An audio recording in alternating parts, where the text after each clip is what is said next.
Banded lying march. So this is a really valuable way to strengthen your hip flexors while building up core stability, because you're going to keep your back glued to the floor the whole time.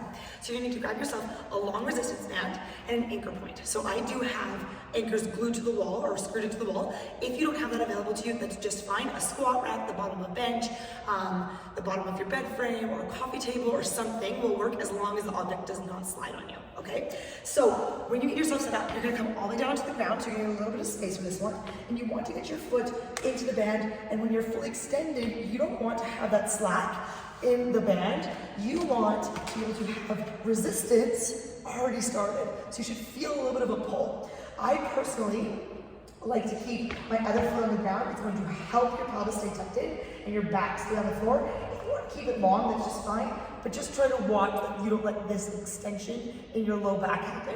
We're trying to keep that low back glued down, spine connected from the crown or from the base of your skull all the way down to your tailbone.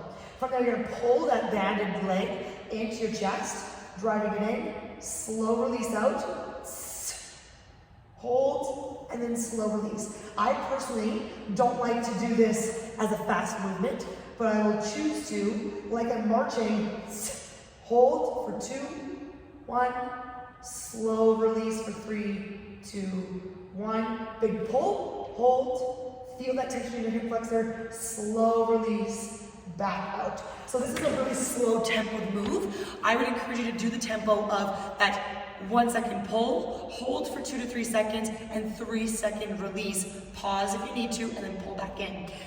Like all single-sided moves, of course, what you do on one side, you must do on the other. So if you are doing this on one side in your workout and you're doing a timed workout, make sure next round you switch it out. Or if you're doing it for reps, by all means, just make sure you do reps on both sides.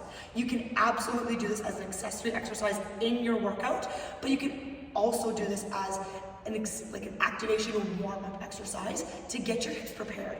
I will encourage you to go very light in your band to begin with, because most of us have tension in our hips and we're tight, but we're not necessarily strong.